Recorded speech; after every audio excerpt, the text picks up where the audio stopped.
माला सुधा कुंभ विबोध मुद्रा विद्या विराजत करवारिजाताम् अपार कारुण्य सुधाम्बुराशिं श्री शारदाम्बां प्रणतोऽस्मि नित्यं। श्रीमते शंकरार्याय धीमतेऽद्भुतशक्तये नमोऽस्त्वद्वैत सिद्धान्त स्थापनोपात्तमूर्तये।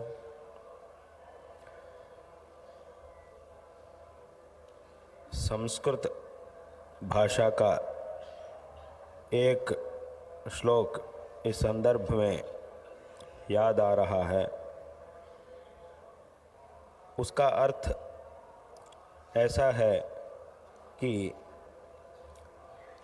मनुष्य को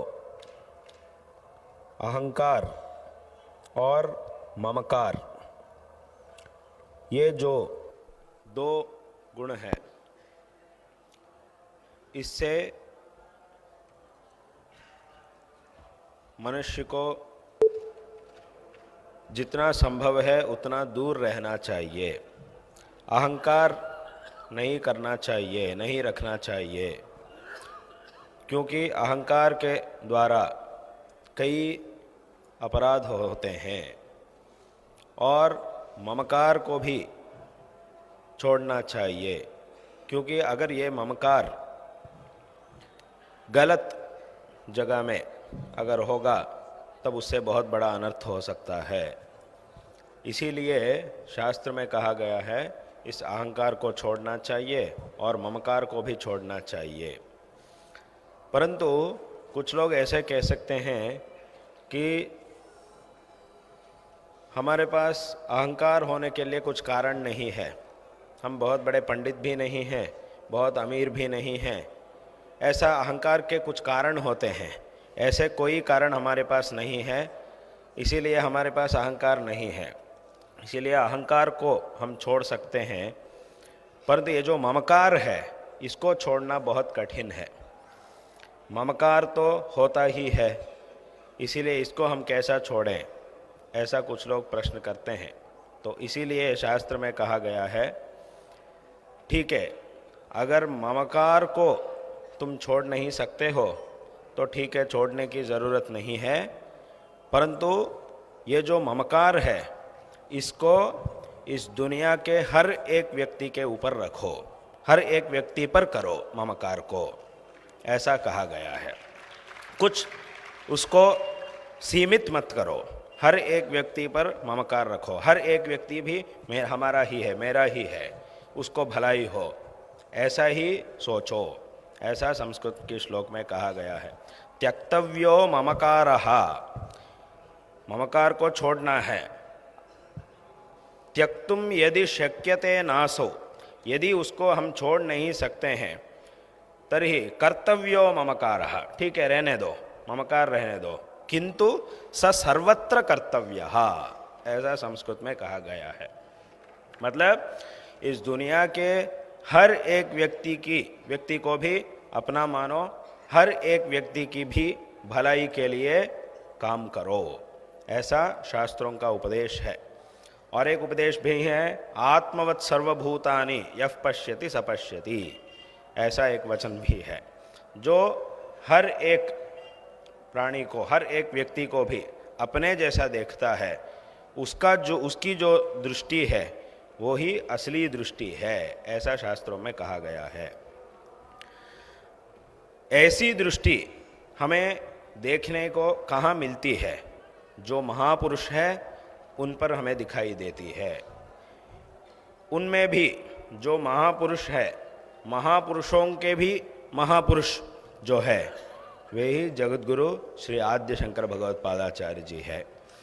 जगतगुरु श्री आद्य शंकराचार्य जी की दृष्टि ऐसी थी कि इस दुनिया में, इस जगत में हर एक व्यक्ति को भी भलाई प्राप्त हो, यही उनकी दृष्टि है। हर एक व्यक्ति की भलाई के लिए शंकराचार्य जी ने मार्गदर्शन किया, अपने ग्रंथों में उपदेश किया, ज्ञान का उपदेश दिया। इसीलिए शंकराचार्य जी को हम जगत गुरु कहते हैं। ये जगत गुरु शब्द का क्या अर्थ होता है? यह सिर्फ एक नाम नहीं है, जगत गुरु शब्द का एक विशिष्ट अर्थ है। कौन सा अर्थ है? इस जगत में यानी इस दुनिया में किसी भी कोने में रहने वाला एक व्यक्ति, सिर्फ इस भारत देश में या तो कुछ समुदाय के ही नहीं, पूरे विश्व में किसी भी कोने में एक व्यक्ति जब ऐसा सोचेगा कि मैं अपना आत्मोद्धार के लिए क्या करूं, मेरा आत्मोद्धार के लिए मुझे क्या करना है, किस मार्ग में जाना है, ऐसा प्रश्न जिस व्यक्ति के मन में उठेगा, उस प्रश्न का ठीक जवाब जिनसे हमें मिलता है उनको जगत गुरु कहना चाहिए। ये जगत गुरु शब्द का अर्थ है। ऐसा जवाब इस दुनिया में किसी भी कोने में रहने वाला किसी भी व्यक्ति के मन में अगर ऐसा एक प्रश्न उठता है कि मेरा आत्मोद्धार के लिए मैं क्या करूं, उसका ठीक जवाब सिर्फ जगत गुरु आद्य शंकराचार्य जी के उपदेशों में ही हमें मिलता है। इसीलिए ये जो शब्द है जगत गुरु शब्द, ये विशिष्ट रूप से शंकराचार्य जी के विषय में ही अगर इसका प्रयोग होता तो वो बहुत बहुत उचित होता है। इसीलिए जगत गुरु श्री आद्य शंकराचार्य जी हमारे सनातन धर्म के उद्धारक हैं और उन्होंने हर एक व्यक्ति को मार्गदर्शन किया आत्मोद्धार के लिए। जिस आत्मोद्धार के बारे में गीता में भगवान ने स्वयं कहा, उद्धरेद आत्मनात्मानम नात्मानम अवसादयेत आत्मैव ह्यात्मनो बंधो आत्मैव रिपुरात्मनः, ऐसा भगवान ने कहा। जैसे कि हमारे दुश्मन क्या करता है, हमें कष्ट देने वाला काम करता है, इसीलिए वो हमारा दुश्मन है। और हमारे मित्र, हमारे बंधु, वो क्या करता है, वो हमारे हित में सदैव काम करता रहता है। ये दुनिया में हित और बंधु और दुश्मन, इन दोनों का निर्वचन ऐसा होता है। जो हमें कष्ट देने वाला काम करता है वो हमारे दुश्मन है, जो हमें सुख देने वाला काम करता है वो हमारा बंधु है। परंतु भगवान ने यहाँ ऐसा कहा, आत्मैव ह्यात्मनो बंधु आत्मैव रिपुरात्मना, हमारी आत्मा ही हमारा बंधु है और हमारी आत्मा ही हमारा शत्रु भी हो सकता है, ऐसा भगवान ने कहा। यह कैसा संभव है? ये इसलिए संभव है कि जब हम हमारे आत्मोद्धार का काम करेंगे तब हमारी आत्मा ही हमारा बंधु होता है। जैसे कि दूसरा व्यक्ति हमारे हित के लिए काम किया, इसलिए वो हमारा बंधु हुआ, बंधु बन गया। ऐसा ही अगर हम हमारे हित के लिए जब हम काम करेंगे तब हमारा हित ही हमारी आत्मा ही हमारा बंधु हो जाएगा। जब हम शास्त्रों की मर्यादा को उल्लंघन करके, जो शास्त्र विरुद्ध है, धर्म विरुद्ध है, ऐसे काम जब हम करते हैं तब हमारी आत्मा ही हमारा दुश्मन बन जाता है। क्योंकि दुश्मन क्या करता है, जिस काम से हमें दुख प्राप्त होता है ऐसे काम करता है, परंतु जो अधर्म का आचरण करता है वो खुद को दुखजनक काम खुद ही कर रहा है। इसलिए हमारी आत्मा ही हमारी दुश्मन बन जाता है, ऐसा गीता में भगवान ने कहा। इसीलिए हमें क्या करना है, जिस काम से हमें दुख प्राप्त होता है उसको नहीं करना चाहिए। नात्मानम अवसादयेत, जिस काम से हमें सुख प्राप्त होता है, हमारा आत्मोद्धार होता है, उस काम का आचरण हमें करना है। हमारी जो आत्मा है इसको हमें बंधु बनाना है, दुश्मन नहीं बनाना चाहिए। इसीलिए आत्मोद्धार के लिए जिस काम की आवश्यकता है उसे करना है, ऐसा भगवान ने गीता में कहा। आत्मोद्धार के लिए हमें क्या करना है, इसका ठीक मार्गदर्शन, जैसे कि अभी हमने कहा, पूर्ण विश्व में किसी भी कोने में कोई भी व्यक्ति अगर ऐसा सोचेगा कि इस सांसारिक जीवन से मुक्त होने के लिए, मेरा आत्मोद्धार के लिए मुझे क्या करना है, इसका ठीक जवाब हमें जगत गुरु श्री आद्य शंकराचार्य जी के उपदेशों से हमें मिलता है। इसीलिए उनको हम जगत गुरु कहते हैं। इस दुनिया में हर एक व्यक्ति की भलाई के लिए शंकराचार्य जी ने उपदेश किया। उन्होंने जिस मार्ग का उपदेश किया उस मार्ग में जाना, तत्व ज्ञान मार्ग में जाना हमारे लिए बहुत ही आवश्यक है। शंकर दिग्विजय में एक प्रसिद्ध श्लोक है, अज्ञानांतर्गहन पतितान आत्मविद्योपदेशैहि त्रातुम लोकान भवदवशिखा ताप पापच्यमानान मुक्त्वा मौनम वटविटपिनो मूलतो निष्पतंती शंभोर्मूर्तिश्चरति भुवने शंकराचार्य रूपा। ऐसा एक श्लोक है। इस श्लोक का अर्थ क्या है? भगवान दक्षिणामूर्ति, परमात्मा दक्षिणामूर्ति एक वट वृक्ष के नीचे बैठकर सिर्फ मौन मुद्रा से ऋषियों को तत्व का उपदेश कर रहे हैं। तो यहाँ एक प्रश्न उठता है कि मौन मुद्रा से उपदेश कैसा किया जा सकता है? उपदेश करना है तो बात करनी है, बात नहीं करेंगे तो उपदेश कैसा कर सकते हैं? ऐसा एक प्रश्न हमारा मन में आता है। परंतु यहाँ इसका जवाब हमें ठीक से जानना चाहिए कि ये जो तत्व जो है, असली तत्व जो है, उसका उपदेश करने के लिए शब्द पर्याप्त नहीं होते हैं, शब्द नहीं है। असली तत्व को शब्दों से उपदेश नहीं किया जा सकता है।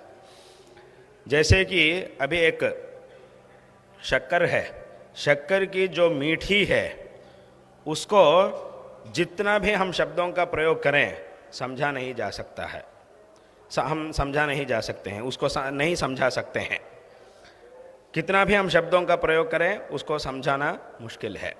परंतु एक बार हम उसको खा लेंगे तब उसकी मीठी जो है वो हमारे अनुभव में आ जाएगी। उस समय में शब्दों की आवश्यकता नहीं है। जब हम स्वयं खा रहे हैं, हमारे मुंह में डाल दिया, उसकी जो मीठी है उसका अनुभव कर रहे हैं, उस समय में फिर शब्दों की आवश्यकता नहीं है। उस समय में भी कोई आके हमारे बाजू में खड़े होकर कहना है कि ये शक्कर जो है वो मीठी, उसकी वो मधुर है, ऐसा कहने की कोई ज़रूरत नहीं, उसका स्वयं हम अनुभव कर रहे हैं। इसलिए उस समय में जो पूर्ण तत्व होता है उसके लिए कोई शब्द नहीं है इस दुनिया में। इसीलिए भगवान दक्षिणामूर्ति स्वयं मौन मुद्रा से भक्तों को तत्व का उपदेश कर रहे हैं। मौन मुद्रा से तत्व का उपदेश करने वाले भगवान दक्षिणामूर्ति जगत गुरु अपने मौन को छोड़कर जगत गुरु श्री आद्य शंकराचार्य जी के रूप में अवतार किए हैं। ये उस श्लोक का अर्थ है। मतलब मौन मुद्रा से तत्व का उपदेश करने वाला भगवान मौन को छोड़कर उपदेशों के द्वारा शिष्यों का उद्धार करने के लिए शंकराचार्य जी के रूप में अवतार किए हैं। ये उस श्लोक का अर्थ है। इससे हमें क्या जानना चाहिए कि अभी जब हम मौन में रहते हैं, उससे अगर कुछ बात करना है थोड़ा सा परिश्रम ज़्यादा होना चाहिए। मौन रहने के लिए ज़्यादा परिश्रम की आवश्यकता नहीं है। कुछ बात करने के लिए थोड़ा प्रयत्न की आवश्यकता कुछ अधिक होती है। प्रयत्न की आवश्यकता बात करने के लिए जितना होती है उतना मौन रहने के लिए नहीं होती है। इसलिए जो मौन में रहता है, अपने मौन को छोड़कर उपदेश करने के लिए कुछ प्रयत्न ज़्यादा करना पड़ता है। इसीलिए भगवान भी मौन को छोड़कर ज़्यादा प्रयत्न करके उपदेश करने के लिए शंकराचार्य जी के रूप में आए हैं। इससे हमें क्या जानना चाहिए? जो भगवान अपने स्थान में है उस स्थान से नीचे उतर के हमारे तरफ आ रहे हैं। इसीलिए जो साधारण इंसान होता है उसका जन्म को सिर्फ जन्म ही कहा जाता है।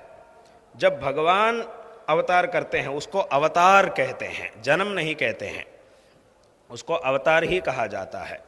अवतार, अवतरण, संस्कृत भाषा में अवतरण शब्द का क्या अर्थ है? नीचे उतरना। क्योंकि भगवान का बहुत सबसे बड़ा स्थान है, भगवान अपने स्थान से नीचे उतर के आ रहे हैं। एक व्यक्ति अपने स्थान से जब नीचे उतर के आ रहे हैं, वो भी किस लिए? जो नीचे हैं उनका उद्धार के लिए। उनका उद्धार करने के लिए जब भगवान ऊपर से नीचे उतर के, क्योंकि नीचे उतरने से या ना उतरने से कोई या लाभ या नष्ट भगवान का कोई नहीं है। भगवान ने कह दिया, न मे पार्थास्ति कर्तव्यं त्रिषु लोकेषु किंचना नानवाप्तम अवाप्तव्यम वर्त एव च कर्मणि। ऐसा भगवान ने कह दिया। अगर भगवान अवतार किया तो भगवान का कोई प्रयोजन नहीं है, भगवान अवतार नहीं किया तो भगवान का कोई नुकसान नहीं है। परंतु भगवान अपने स्थान से नीचे उतर के यानी अवतार करके क्यों आ रहे हैं? जो नीचे हैं उनका उद्धार करने, जो संसार सागर में मग्न है उनको उद्धार करने के लिए, जो दुख में मग्न हैं उनको उद्धार करने के लिए भगवान आ रहे हैं। देखिए, दुनिया में अगर कोई भी एक व्यक्ति नीचे गिर जाता है, उसको ऊपर उठाने के लिए जो ऊपर खड़ा है उसको थोड़ा सा झुकना पड़ेगा। नीचे झुक के उसके तरफ जाके अपना हाथ देकर उसको उठाना पड़ेगा। मैं सिर्फ ऐसा ही खड़ा रहता हूँ, नीचे जो है वो अपने आप ऊपर आ जाए, अगर ऐसा ऊपर वाला कहेगा तो ऊपर नहीं आ सकता, नीचे वाला कोई ऊपर नहीं आ सकता। जो नीचे गिरा है उसको ऊपर उठाने के लिए हमें झुकना पड़ेगा, जो ऊपर खड़ा हुआ है उसको झुकना पड़ेगा, अपने हाथ देकर उसको उठाना पड़ेगा।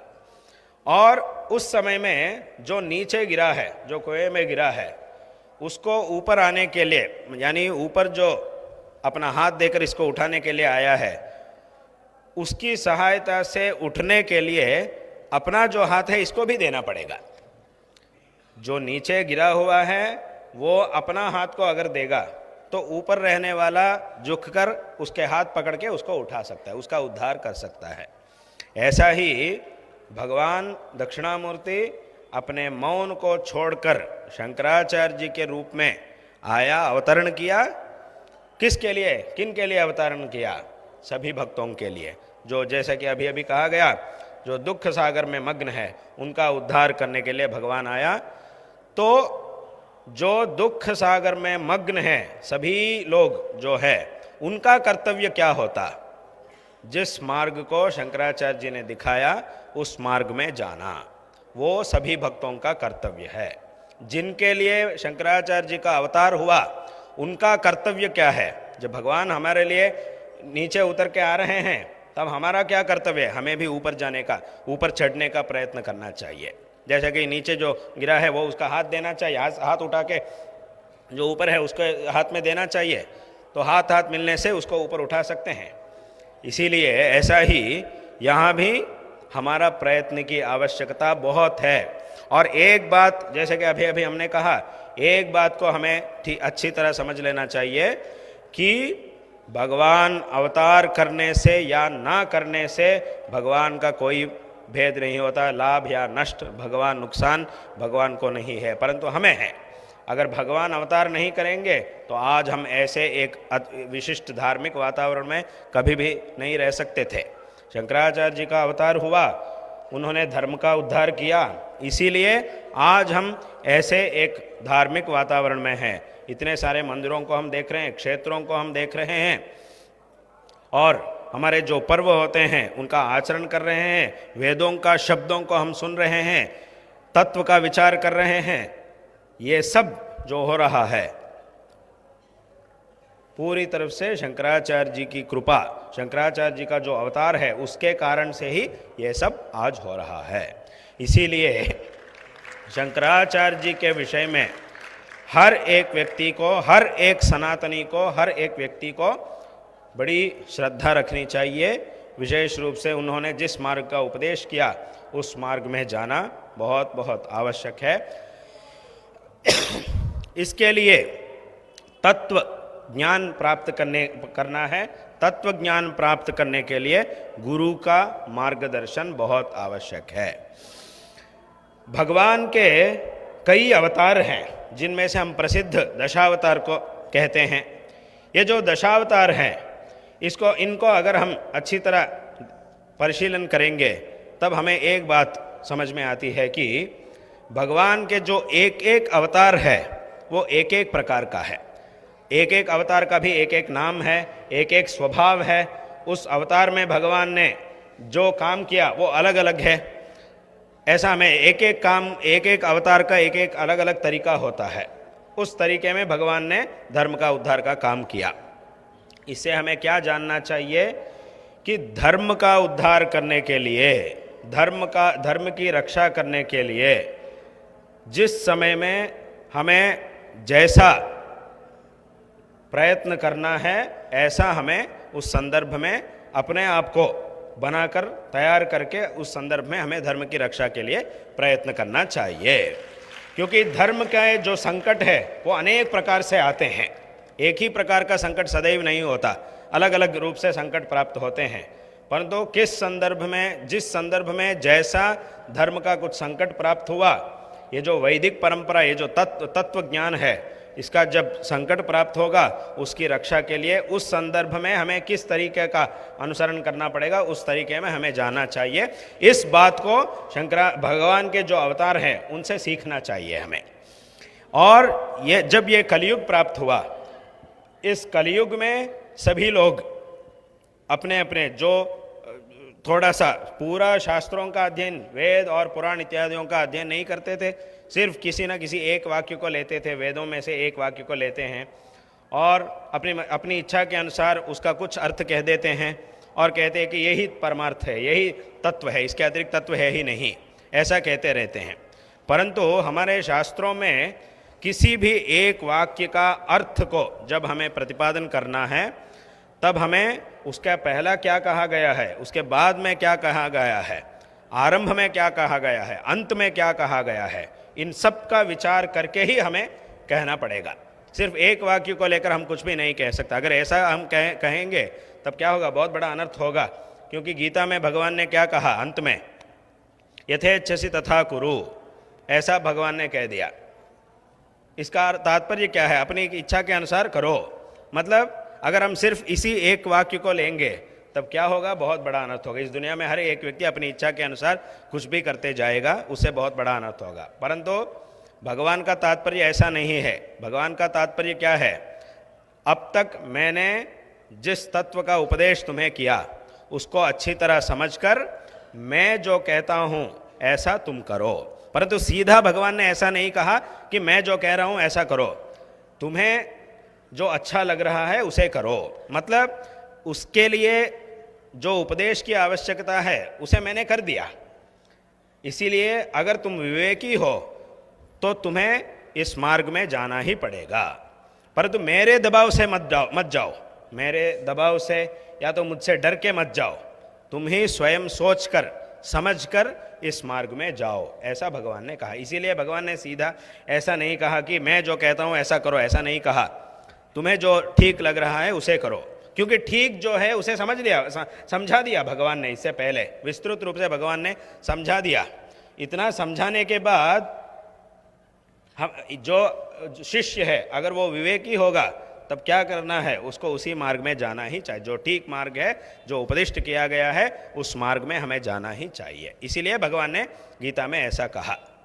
इसीलिए ये जो मार्ग है, शंकराचार्य जी ने जिस मार्ग का उपदेश किया, उस मार्ग से ही हमारा ये जो जीवन है ये सार्थक बन सकता है। ये दुनिया विश्व का ही कल्याण इससे ही हो सकता है। इसीलिए शंकराचार्य जी के प्रति हर एक व्यक्ति, जगतगुरु श्री आद्य शंकराचार्य जी के प्रति हर एक व्यक्ति के मन में कृतज्ञता होनी चाहिए और उनकी सेवा में सभी लोग प्रवृत्त होना चाहिए। और उनकी सेवा के लिए जो भी हमें करना पड़ा उसके लिए हम सदैव तत्पर रहना चाहिए। विशेष रूप से उन्होंने जिस मार्ग को दिखाया, जैसे कि शंकराचार्य जी ने जो तत्व ज्ञान है उसके बारे में भी उन्होंने उपदेश किया, और एक लौकिक प्रपंच में हर एक व्यक्ति को क्या क्या करना चाहिए, इन विषयों के बारे में भी शंकराचार्य जी ने संक्षिप्त रूप से उपदेश किया। जैसे कि एक उदाहरण है, शंकराचार्य जी के कई ग्रंथ हैं। इन ग्रंथों में से एक विशिष्ट ग्रंथ है जिसका नाम है प्रश्नोत्तर रत्नमालिका। ऐसा एक ग्रंथ है, यह बहुत अद्भुत ग्रंथ है। इस मार्ग में एक साधारण नीति से लेकर तत्व ज्ञान तक हर एक विषय को भी शंकराचार्य जी ने प्रतिपादन किया, बहुत ही संक्षिप्त रूप से। एक प्रश्न एक जवाब, एक प्रश्न एक जवाब, फिर एक प्रश्न एक जवाब। इस प्रकार प्रश्न तो हमें छोटा दिखाई देता है, जब हम उसका विचार करेंगे तो वो बहुत बड़ा प्रश्न है, और उसका जो जवाब है एक ही शब्द में कहा जाता है, परंतु उसका अर्थ को जब हम विचार करेंगे तो बहुत विस्तृत गंभीर अर्थ है। उसमें शंकराचार्य जी ने एक उपदेश किया कि किम संपाद्यम मनुजैहि, जो मनुष्य है इन लोगों को सदैव किस विषय का संपादन करना चाहिए, ऐसा प्रश्न है। इसका जवाब ऐसा दिया गया है कि विद्या वित्तम बलम यशः पुण्यम, ये जो 5 है इनकी कमाई में हमें सदैव तत्पर रहना चाहिए। विद्या, सबसे पहला विद्या, और दूसरा है वित्तम। वित्तम यानी धन। धन वहाँ भी न्याय मार्ग से, अन्याय मार्ग में नहीं, कभी नहीं जाना चाहिए। न्याय मार्ग से धन का संपादन करना है और उसको अच्छे अच्छे काम के लिए विनियोग करना चाहिए। विद्या वित्तम, बलम, शरीर के बल। जब हम बल कहते हैं तब हमें तुरंत ही शरीर का जो बल है वही याद आता है, परंतु शरीर का बल पर्याप्त नहीं है। शरीर भी बलिष्ठ होना चाहिए, मन भी बलिष्ठ होना चाहिए, और हमारे जो बातें होती हैं ये भी बलिष्ठ होना चाहिए। इसीलिए भगवान ने हर एक काम करने के लिए हमें 3 करण भगवान ने दिए थे। एक है ये शरीर, और दूसरा है हमारी बात, और तीसरा है हमारा मन। ये तीनों भी बलिष्ठ होना चाहिए। बलम, यशः पुण्यम, और चौथा पदार्थ है कि यशः, यश मतलब अच्छा काम। जब हम अच्छा काम करेंगे तब हमें अच्छी कीर्ति मिलती है। इसीलिए अच्छा काम करने में हमें तत्पर रहना चाहिए, तो यश अपने आप को हमें ढूंढकर आ जाती है। और एक पदार्थ है कि पुण्य। पुण्य शब्द का क्या अर्थ है?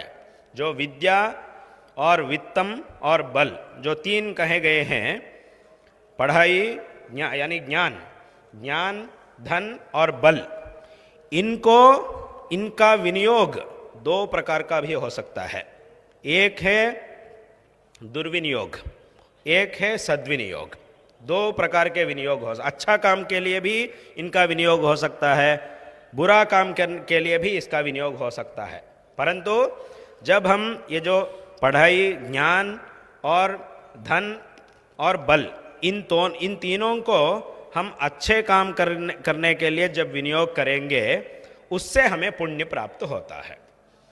जब हम इनको बुरा काम करने के लिए उपयोग करते हैं तब इससे हमें पाप मिलता है।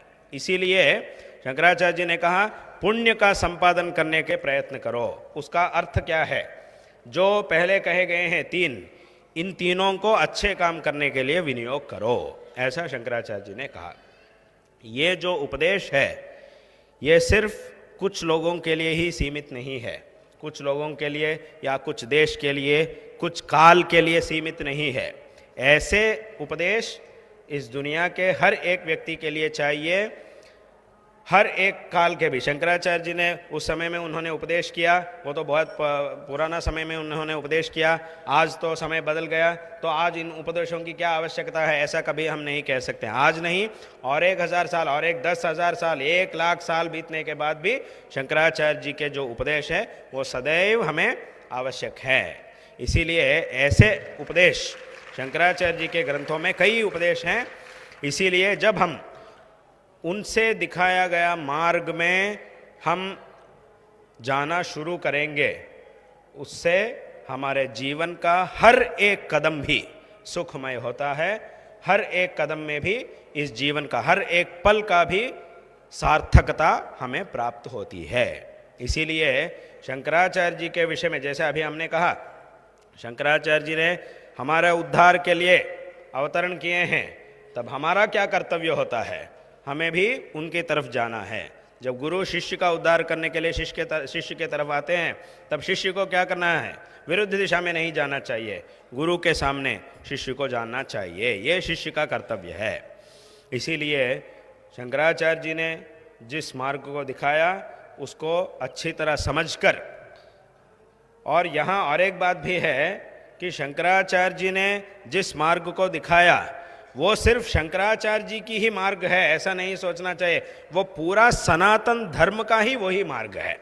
पूरा जो सनातन धर्म है, सनातन धर्म का ही मार्ग को जगतगुरु श्री आद्य शंकराचार्य जी ने दिखाया। इसीलिए इसको अच्छी तरह समझकर इस मार्ग में जाकर सदैव शंकराचार्य जी की सेवा में अपने जीवन के हर एक पल को भी विनियोग करके इस जीवन को सार्थक बनावे, ऐसा हम इस संदर्भ में सभी लोगों से कहना चाहते हैं। विशेष रूप से शंकराचार्य जी ने धर्म का उद्धार के लिए कई प्रकार के काम किए थे। उनमें से उन सभी को भी, सभी काम जो है शंकराचार्य जी से किए हुए जो भी काम हैं, इन सब को हम 3 प्रकार से विभाग कर सकते हैं। उनमें से सबसे पहला काम यह है कि ग्रंथों की रचना, ग्रंथों की रचना, भाष्य ग्रंथ, प्रकरण ग्रंथ और स्तोत्र इत्यादि ग्रंथों की रचना के द्वारा शंकराचार्य जी ने इस दुनिया का बहुत बड़ा, जैसे कि अभी अभी कहा गया, इस दुनिया का उद्धार के लिए जिस उपदेश की आवश्यकता है उसे किया उन्होंने ग्रंथों की रचना के द्वारा। आज शंकराचार्य जी का जो उपदेश है, शंकराचार्य जी के जो उपदेश है, उनको आज भी हम जानकर उसके अनुसार हम चल रहे हैं, तो इसका कारण क्या है? शंकराचार्य जी के ग्रंथ है। ये जो ग्रंथ जो है, ये ऐसा एक पदार्थ होता है कि जो अलग दूसरा काल में जो थे और कई साल होने के बाद जो आने वाले हैं, इन दोनों के बीच में एक सेतु जैसा ग्रंथ काम करते हैं। क्योंकि जो उपदेश कर रहे हैं वे अभी नहीं है, अब जो है वे उपदेश करने वाले गुरु के काल में नहीं है, परंतु उस समय में शंकराचार्य जी ने जो उपदेश किया उसको हमें कैसा जानना है, कौन सा माध्यम है? उनसे जो ग्रंथ लिखे गए हैं यही माध्यम है। इसीलिए इन ग्रंथों के द्वारा शंकराचार्य जी के जो तत्व है उसको हम जान रहे हैं। इसलिए शंकराचार्य जी ने ग्रंथों की रचना की थी, ये पहला काम है। और दूसरा काम यह है कि दिग्विजय यात्रा, पूर्ण भारत में उन्होंने 3 बार दिग्विजय यात्रा, शंकर दिग्विजय यात्रा हुई थी उस संदर्भ में। और उस दिग्विजय यात्रा में शंकराचार्य जी ने कई लोगों को सन्मार्ग दर्शन किया और तत्व का उपदेश किया। सारे सनातन धर्म के अनुयायियों में एक एकता को उन्होंने लाई थी, क्योंकि उस समय में एकता बहुत ही आवश्यक थी, एकता को लाना बहुत ही आवश्यक था। ऐसा काम दिग्विजय यात्रा के संदर्भ में हुआ था। शंकराचार्य जी कई क्षेत्रों में गए, उन क्षेत्रों में जो शास्त्र विरुद्ध आचरण आए थे उन सबको भी मिटाकर फिर शास्त्र संप्रदाय सिद्ध आचार को उन्होंने प्रवर्तित किया कई क्षेत्रों में, जिसको हम आज भी देख सकते हैं। उन क्षेत्रों में ये सब काम उनकी दिग्विजय यात्रा के संदर्भ में हुए थे। और तीसरा काम यह है कि 4 आमनाय पीठों की स्थापना, देश की 4 दिशाओं में 4 आमनाय पीठों की स्थापना जगतगुरु श्री आद्य शंकराचार्य जी ने की थी। 4 आमनाय पीठों में एक पीठ से दूसरे पीठ तक जाने के लिए लगभग हमें 2000 किलोमीटर सफ़र करना पड़ेगा, लगभग 2000 किलोमीटर, 1800 से 2000 किलोमीटर तक हमें सफ़र करना पड़ेगा। मतलब देश की कौन सी दिशा में पीठ की स्थापना करनी है, ठीक 4 दिशाओं में कैसा पीठ की स्थापना करनी है, इत्यादि विषयों को उसी समय में शंकराचार्य जी ने जानकर एक एक जगह में 4 पीठों यानी 4 पीठों की स्थापना शंकराचार्य जी ने की थी। ऐसे 3 प्रकार। और देश के इस सनातन परंपरा के जो भी संप्रदाय हैं, इन सब को भी शंकराचार्य जी ने एकता में लाए थे। इसमें ये जो हमारे धर्म में कई प्रकार के संप्रदाय हैं, एक एक संप्रदाय का कुछ वैशिष्ट्य है, परंतु इन सभी संप्रदायों में एकता होनी चाहिए। शंकराचार्य जी ने क्या किया, ये जो अद्वैत सिद्धांत है, इस सूत्र के द्वारा हर एक संप्रदाय को उन्होंने बांध लिया, तो उससे एक माला को शंकराचार्य जी ने बना दिया। हर एक संप्रदाय एक फूल जैसा है, परंतु जब तक हम एक धागे से इन फूलों को नहीं बांधते हैं तब तक क्या होगा, अगर हवा आएगा एक एक फूल एक एक दिशा में जाके गिरेगा। इन सबको इकट्ठा करने के लिए एक सूत्र की आवश्यकता है, वो सूत्र ही अद्वैत सिद्धांत है। अद्वैत सिद्धांत के द्वारा ही हम एकता को ला सकते हैं। इसीलिए ये काम शंकराचार्य जी से हुआ है। इसीलिए इस सनातन धर्म के, इस विश्व के हर एक व्यक्ति को भी शंकराचार्य जी से उपदिष्ट किए गए मार्ग में जाना बहुत ही आवश्यक है। इन सभी विचारों को मन में लेकर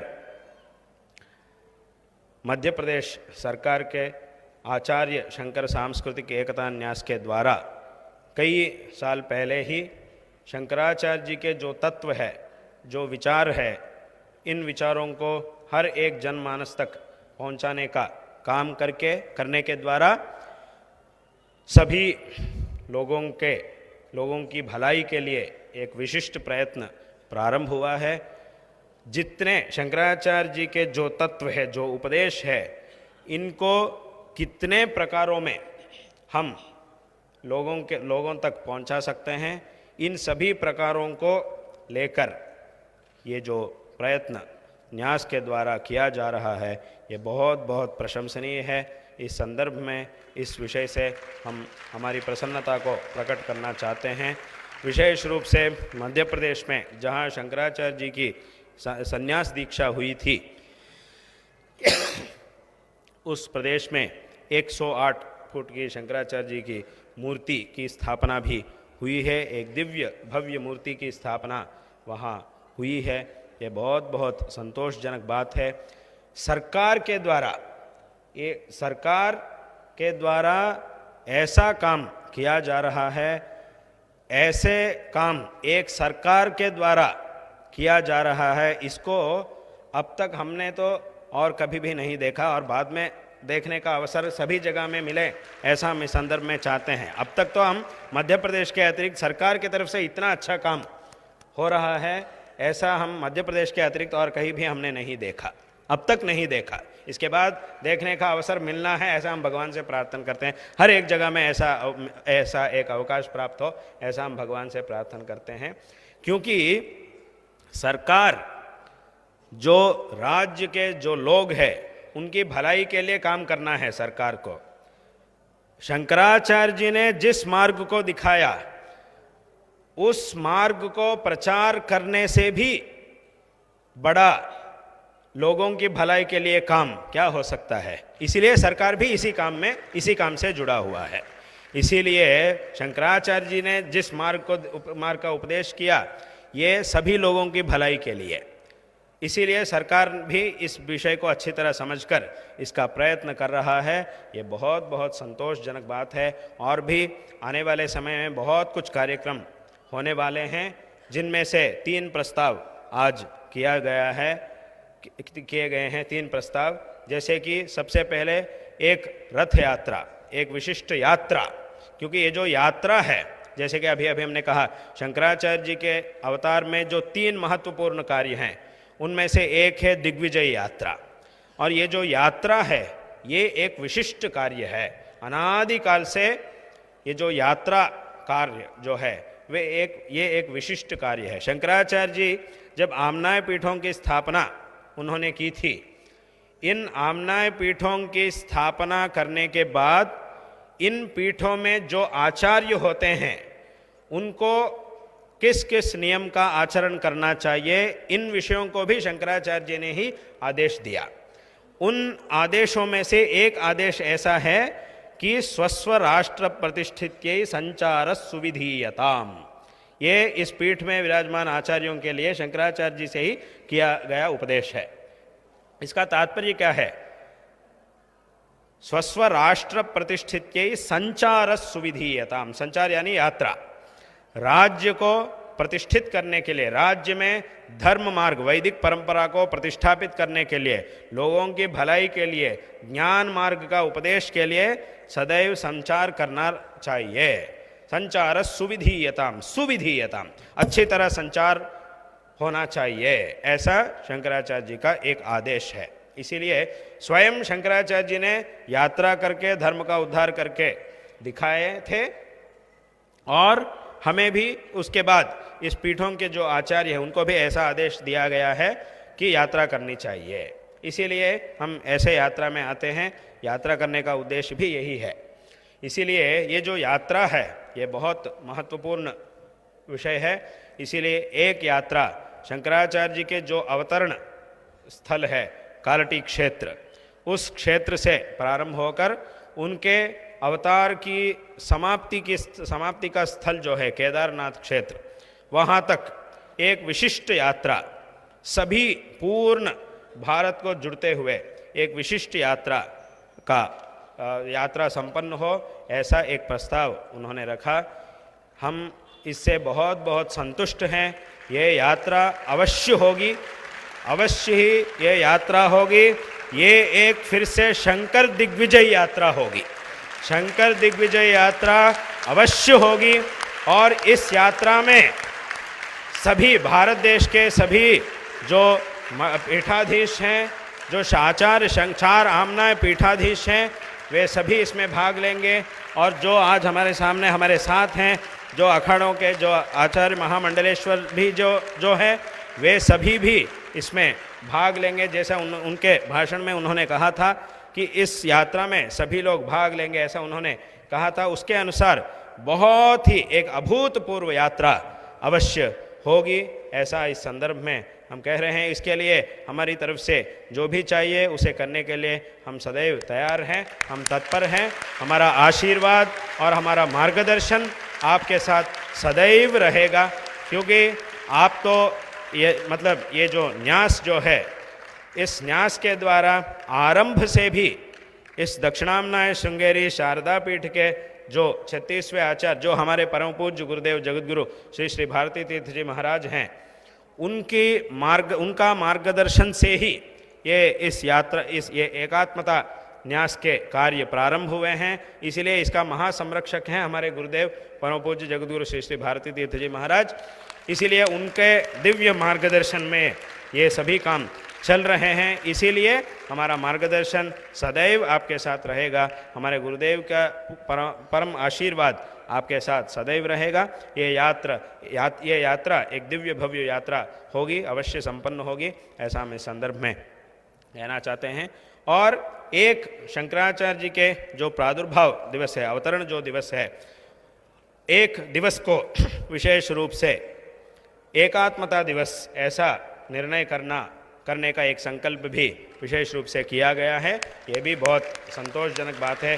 उसकी भी व्यवस्था शीघ्र ही हो जाए, उसके लिए विशेष प्रयत्न हो, ऐसा हम इस संदर्भ में चाहते हैं। और एक बात यह है कि 10 साल तक, 2025 से लेकर 2035 तक, एक विशेष रूप से 10 साल तक, ये 10 साल जो है ये एक प्रारंभ है बस। और उसके बाद भी सदैव हजारों सालों तक ये काम सदैव चलता रहना चाहिए। परंतु प्रारंभ करके विशिष्ट रूप से इसको सभी जगहों में व्यापक रूप से लाने के लिए 10 साल की अवधि है। परंतु सिर्फ 10 साल होने के बाद फिर उसके बाद ये काम रुक जाएगा, ऐसा अर्थ नहीं है। इसको सभी जगहों में इसको लाने के लिए 10 साल, और उसके बाद सभी जगहों में इसका प्रारंभ हो जाएगा, और उसके बाद वो सदैव चलता रहेगा। जब तक सूर्य चंद्र होंगे तब तक ये अद्वैत सिद्धांत का प्रचार कार्य होता रहेगा। इसीलिए ये जो 10 साल एकात्मता दशक इसके नाम से विशेष रूप से सभी जगहों में, उसमें भी आज हमारे देश में जो बच्चे हैं, जो युवा हैं, उनके लिए भी इसके द्वारा मार्गदर्शन प्राप्त होना चाहिए, अवश्य भी होगा। सभी लोगों को भी इस कार्य में जुड़ना चाहिए।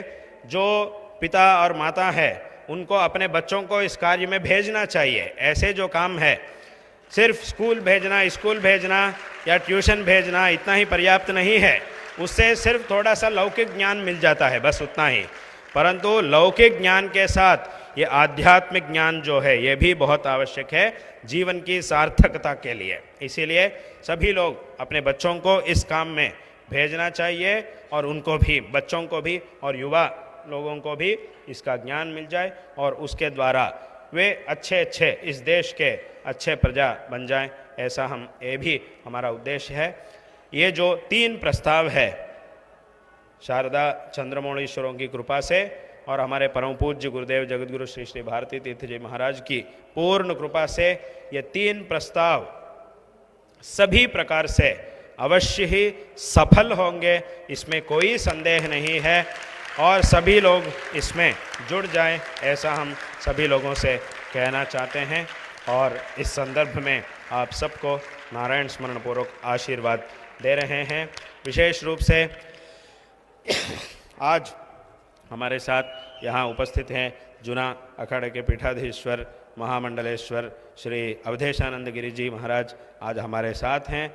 उनकी हमारे विषय में जो श्रद्धा है, जो आदर है, इससे हम बहुत बहुत संतुष्ट हो रहे हैं और इस संदर्भ में हम नारायण स्मरण पूर्वक आशीर्वाद दे रहे हैं। वे अपने काल में बहुत प्रकार के काम कर रहे हैं इस तत्व का उपदेश के लिए, और कई प्रकार के धार्मिक जागरण के लिए कई प्रकार के काम अवधेशानंद गिरी जी कर रहे हैं। ये बहुत बहुत संतोषजनक बात है।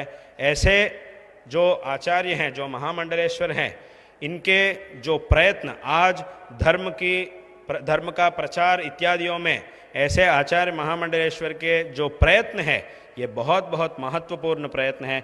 ऐसा काम अवधेशानंद गिरी जी कर रहे हैं, ये बहुत बहुत संतोषजनक बात है।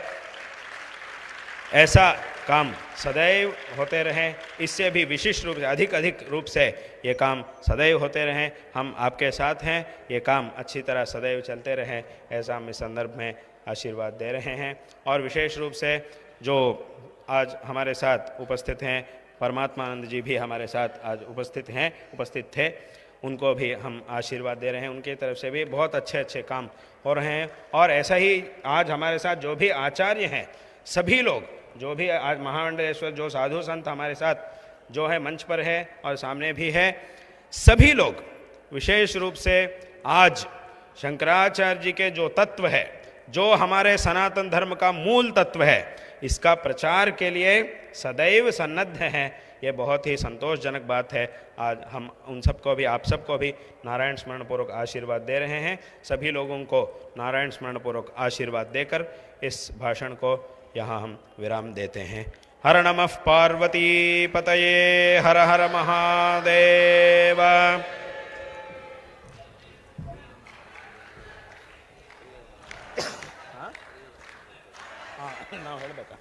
जगद्गुरु अवतार तथा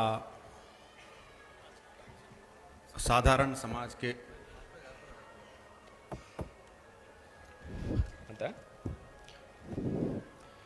ऐसे एक विशिष्ट संदर्भ में यहाँ उपस्थित सभी आस्तिक लोगों को हम और एक सूचना भी देना चाहते हैं कि शंकराचार्य जी ने जो उपदेश किया, उसमें से एक प्रधान उपदेश ये है, एक प्रमुख उपदेश ये है कि शिव और विष्णु, हरिहरा, शिव केशव, इन दोनों में कोई भेद नहीं है।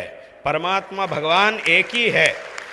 जो बहुत लोग कहते थे कि ये जो सनातन धर्म है, इसमें कई प्रकार के भगवान हैं, हमारे जो धर्म है, हमारे मत जो है, उसमें तो एक ही भगवान है, ऐसा प्रचार बहुत लोग करते थे। सनातन धर्म में तो बहुत सारे भगवान हैं, तो हम किसकी पूजा करें, किसके छोड़ें, ऐसा प्रचार करते थे। परंतु शंकराचार्य जी ने कहा, सनातन धर्म में भी भगवान एक ही है। एक प्रकार के, एक भगवान के अनेक स्वरूप हैं, वो तो अलग अलग हैं। एक एक संदर्भ में भगवान को स्वीकार करना पड़ा, ऐसा उनके के अवतार तो अलग अलग है, परंतु भगवान एक ही है, ऐसा उन्होंने कहा। ये जो अभेद तत्व जो है, जीव, ये जो शिव और केशव अभेद तत्व जो है, ये बहुत ही विशिष्ट तत्व है। इसीलिए जैसा अभी हमने कहा कि प्रश्नोत्तर रत्नमालिका ग्रंथ में शंकराचार्य जी ने कहा, एक प्रश्न वहाँ भी है कि किसका पूजन हमें करना है, ऐसा एक प्रश्न है। इसका जवाब शंकराचार्य जी ने दिया, भगवान का पूजन। तो उसका अगले प्रश्न यह है कि कौन भगवान, ऐसा प्रश्न, और उसका जवाब दिया गया, शंकर नारायणात्मा एकहा, ऐसा शंकराचार्य जी ने कहा। जो शंकर के रूप में है, जो नारायण के रूप में है, इन दोनों के स्वरूप में रहने वाला एक ही परमात्मा, वही उपास्य है हमारे लिए, ऐसा शंकराचार्य जी ने कहा। इसीलिए ये जो तत्व जो है, ये जो अभेद तत्व जो है, इसको इस दुनिया के, इस देश के हर एक व्यक्ति तक पहुंचाने के लिए हमारे परम पूज्य गुरुदेव जगतगुरु श्री श्री भारती तीर्थ जी महाराज जी के संन्यास दीक्षा का सुवर्ण महोत्सव 50 साल होने के शुभ संदर्भ में इस साल में हमने, अतीत साल में हमने प्रारंभ किया। नवरात्रि के विजयदशमी के दिन से एक विशिष्ट कार्यक्रम का प्रारंभ हमने किया, जिसका नाम है हरिहर नामामृतम। इस कार्य में इस हर एक व्यक्ति को, हमारे देश के हर एक आस्तिक को इस कार्य में भाग लेना चाहिए।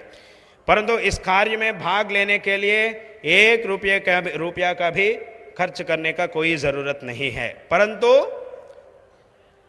5 से 10 या 15 मिनट तक समय देना चाहिए। हर एक व्यक्ति को अपने जीवन में 10 से 15 मिनट तक समय को देना चाहिए, बस उसके ऊपर किसी की भी आवश्यकता नहीं है। तो इसमें क्या करना है, उस 15 मिनट के संदर्भ में हमें क्या करना है, एक कागज में, एक पत्र में, एक तरफ शिव नाम 108 बार शिव नाम का लेखन करें और दूसरी उसी पत्र के दूसरी ओर में राम का नाम 108 बार लिखकर देना समर्पित करना चाहिए। और ये जो पत्र है वह श्रृंगेरी में जो मंदिर बनाया जा रहा है जिसका नाम है हरिहर नामालयम, ऐसा मंदिर जो बनाया जा रहा है उस मंदिर में श्री राम नवमी के संदर्भ में स्थापित किए जाएंगे। ये सभी पत्र वहाँ स्थापित किए जाएंगे। यही वो पत्र है। इस पत्र में एक तरफ शिवनाम है और दूसरे तरफ सभी लोगों को अपनी सुविधाजनक भाषा में, लिपि में लिख सकते हैं। ये पत्र आपसे लिखकर दिया गया, ये जो पत्र है समर्पित किया गया, ये जो पत्र है वह श्रृंगेरी में वहाँ हरिहर नामालय में स्थापित किया जाएगा। ऐसा एक पत्र शाश्वत रूप से आप कहीं भी होंगे, आपसे लिख के समर्पित किए गए ये पत्र सदैव श्रृंगेरी क्षेत्र में वहाँ भगवान के सानिध्य में रहेगा। ऐसा एक कार्यक्रम हो रहा है और हमारा मन में ये और एक संकल्प भी था। ये तो एक बार शुरू हो गया, ये ऐसा ही चलते रहेगा ये कार्यक्रम, परंतु विजयदशमी से लेकर श्री राम नवमी के संदर्भ के अंदर, इसके संदर्भ में, इसके बीच में 1 करोड़ लोगों को इसको समवेत होना चाहिए, 1 करोड़ लोगों को इसमें भाग लेना चाहिए। ये हमारा संकल्प है। इसीलिए आप सब भी इसमें भाग लेकर इस कार्यक्रम में जुड़कर भगवान की कृपा का पात्र बने, ऐसा हम इस संदर्भ में सभी लोगों से कहना चाहते हैं। हर नमः पार्वती पतये, हर हर महादेव। ನಿಖರ ಸುದ್ದಿ, ಸದಭಿರುಚಿಯ ಕಾರ್ಯಕ್ರಮ. ನೀವು ನೋಡ್ತಾ ಇದ್ದೀರಾ ಕಹಳೆ ನ್ಯೂಸ್, ಸಮಾಜದ ಜಾಗೃತಿಗಾಗಿ ವಸ್ತುನಿಷ್ಠ ವರದಿ.